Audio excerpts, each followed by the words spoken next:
Hello friends, कैसे हो आप सब लोग। तो फ्रेंड्स, आज हम इस वीडियो में सूझ अथवा अंतर्दृष्टि का सिद्धांत सीखेंगे यानी इनसाइट थ्योरी, जो कि हमारे सभी टीचिंग एग्जाम के लिए बहुत महत्वपूर्ण है। चाहे वो यूपी टेट हो या सी टेट हो या अदर टीचिंग एग्जाम हो, सभी के लिए बहुत महत्वपूर्ण है। और साथ ही साथ आप मेरे चैनल को सब्सक्राइब कर लें ताकि जो भी मैं कंटेंट डालूँ उसका नोटिफिकेशन आपको मिल जाए। तो आइए हम आज सीखते हैं सूझ एवं अंतर्दृष्टि का सिद्धांत, जो कि कॉलर द्वारा दिया गया था। और इसलिए हमारा यहीं से पहला प्रश्न बन जाता है कि जो 1 नंबर का कि जो सूझ अथवा अंतर्दृष्टि का सिद्धांत है यानी इनसाइट थ्योरी है, वो किसके द्वारा दी गई थी। तो वो कोहलर के द्वारा दी गई थी। और इसको गेस्टाल्टवादियों का सिद्धांत भी कहा जाता है, यानी गेस्टाल्ट थ्योरी कहा जाता है इसको। तो आइए आज हम सीखते हैं इसको।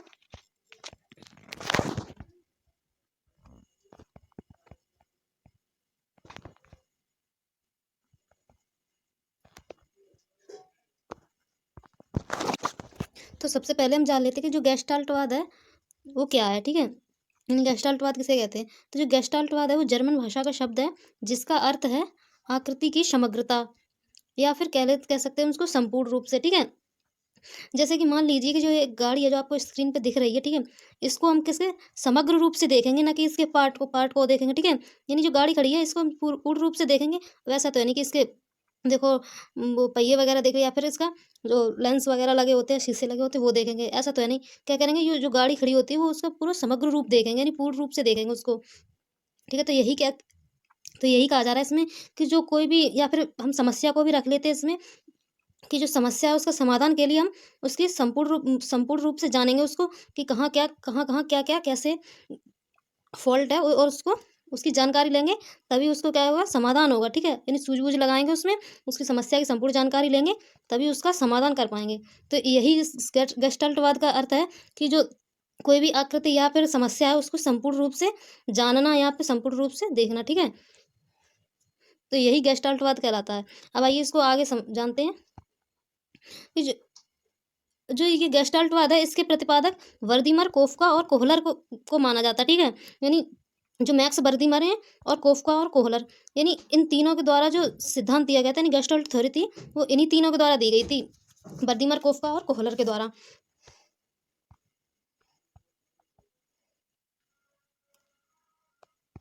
तो आइए अब हम आगे चलते हैं। अब देखते हैं, अब सीखते हैं इनका कोहलर का अंतर्दृष्टि या फिर सूझ का सिद्धांत।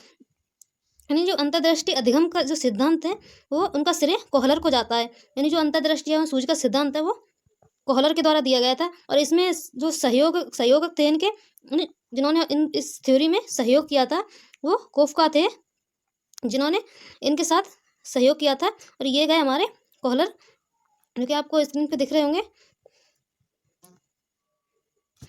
और जो सूझ का सिद्धांत है उसको संज्ञानात्मक कार्य पर बल देता है। यानी जो सूझ का सिद्धांत है वो संज्ञानात्मक कार्य पर बल देता है। कैसे, जैसे कि मान लो कोई समस्या उत्पन्न हुई आपके सामने, तो आपने क्या किया कि अपने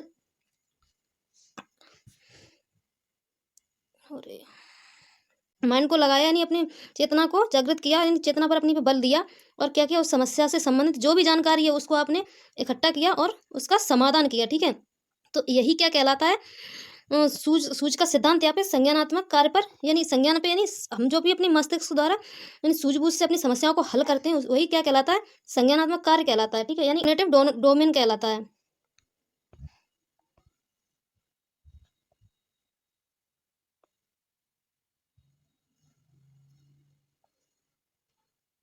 अब आइए इनका प्रयोग देख लेते हैं। जो कॉलर का प्रयोग यानी एक्सपेरिमेंट है, इनका बहुत महत्वपूर्ण एक्सपेरिमेंट है। ये यहाँ से भी 1 नंबर का प्रश्न पूछ लिया जाता है, इसलिए यहाँ से बनता ही बनता प्रश्न है कि जो कोहलर ने किस पे अपना प्रयोग किया था। तो वो एक बानर पे किया था, बनमानस पे किया था। ठीक है, जिसका नाम जो चिंपांजी था वो सुल्तान नामक चिंपांजी था। ठीक है, तो आइए हम इसके बारे में जान लेते हैं। तो जो कोहलर ने अपना प्रयोग एक सुल्तान नामक चिंपांजी पे किया था, और उन्होंने क्या किया था कि जब एक खाली कमरा था उसमें एक चिंपांजी को क्या करते बंद कर दिया था।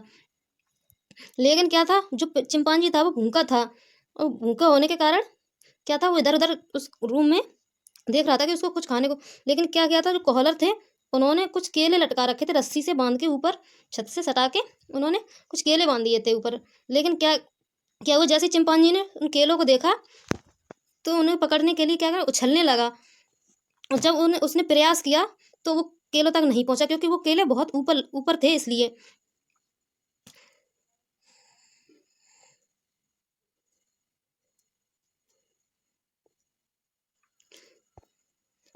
ठीक है, तो वो केले क्या थे, ऊपर थे। लेकिन फिर क्या करते हैं, जो कोहलर थे उन्होंने क्या किया कि एक छड़ी को रख दिया उस रूम में। ठीक है, तो फिर चिंपांजी ने क्या, चिंपांजी की जब नज़र पड़ी उस छड़ी पे, तो चिंपांजी ने क्या किया, उस छड़ी की सहायता से, यानी उसने अपनी मानसिक प्रक्रिया पर बल दिया और उसने सोचा कि इस छड़ी की सहायता से हम केलों को तोड़ सकते हैं, यानी नीचे गिरा सकते हैं। तो उसने प्रयोग किया, लेकिन क्या थी, छड़ी वहां तक नहीं पहुंची केलों तक, और वो जो बनमानस था वो असफल रहा उसमें। क्या हुआ, कुछ कुछ समय बाद कॉलर ने उसमें बॉक्स रख दिए रूम में। लेकिन फिर क्या हुआ, उस बनमानस ने देखा कि उसमें 2 बॉक्स रखे हुए हैं।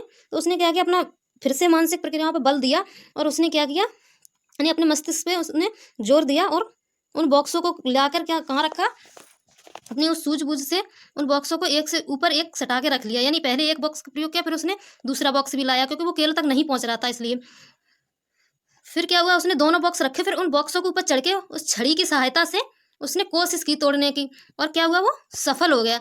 यानी क्या किया उसने, उन दोनों बॉक्सों का और उस छड़ी का उसने समग्र रूप से प्रयोग किया, और क्या हुआ, उसने केले तोड़ ले। यानी उसने अपनी मानसिक क्रियाओं पे बल दिया और वो उस समस्या का समाधान संपूर्ण रूप से पा चुका। यानी उसकी समस्या क्या थी, उन केलों को प्राप्त करना था। यानी यही समस्या थी उसकी, कैसे भी केले टूट जाएं और वो उन केलों को प्राप्त कर ले। तो कॉलर का इस नियम के अनुसार यही समझाया जा सकता है कि जो बनमानस ने क्या किया, अपनी संपूर्ण जो मानसिक प्रक्रियाएं थी उन पर उसने जोर दिया और अपनी सूझबूझ से जो बॉक्स थे और जो छड़ी थी उसका समग्र रूप से प्रयोग किया और केलों को प्राप्त कर लिया।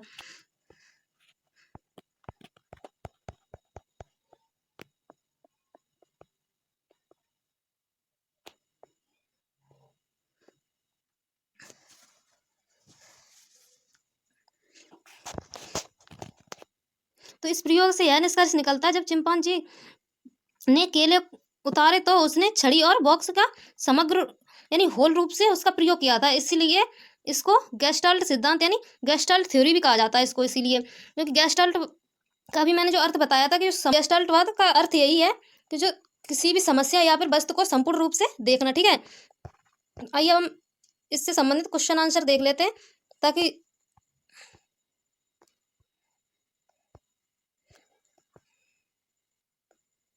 आपके इस चैप्टर से संबंधित कॉन्सेप्ट और भी क्लियर हो जाएंगे।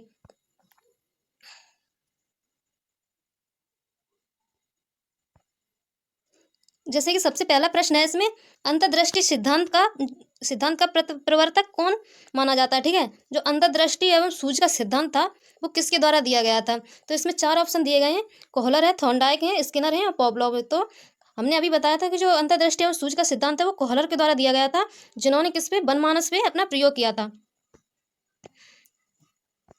अब आइए इनका दूसरा क्वेश्चन देखते हैं।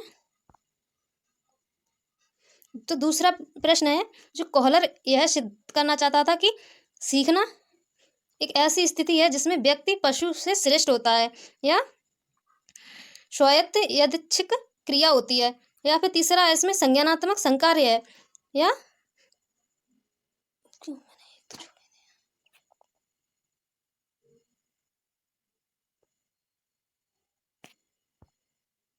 संज्ञानात्मक संकार्य है, या परिस्थिति के विभिन्न अंगों का प्रत्यक्षीकरण है। तो मैंने अभी बताया था, जो कोहलर यह सिद्ध करना चाहते थे, यानी उन्होंने जो सूझ का सिद्धांत था वो किसका संकार्य बताया था, यानी जो संज्ञानात्मक संकार्य पे कार्य करता है। यानी किसी भी समस्या का जब जन्म होता है तो ठीक है, तो क्या करते हैं, उसकी संपूर्ण जानकारी लेके क्या करते हैं, अपनी सूझबूझ से उसका समाधान करना ही क्या संज्ञानात्मक संकार्य कहलाता है। यानी सूझबूझ से उसका किसी भी समस्या का समाधान करना। ठीक है, आइए हम इनका तीसरा प्रश्न देखते हैं।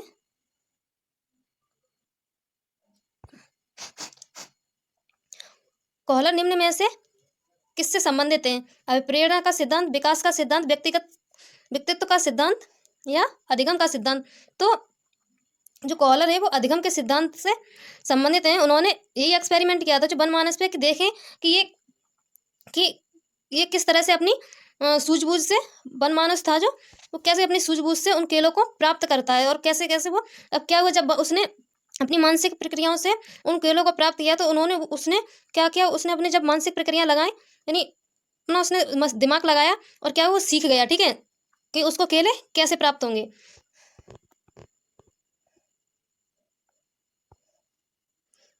अब आइए इनका 5वां प्रश्न देखते हैं, जो अंतर्दृष्टि सूझ का, यानी अंतर्दृष्टि या सूझ का सिद्धांत भी कह सकते हैं, के द्वारा सीखने के सिद्धांत में कोहलर ने प्रयोग किया था। यानी जो अंतर्दृष्टि या सूझ का सिद्धांत था, उसमें जो कोहलर थे उन्होंने किस पर प्रयोग किया था, तो वो वनमानस पर प्रयोग किया था उन्होंने, ठीक है। ये जो काला चिंपैंजी था उस पर उन्होंने अपना प्रयोग किया था।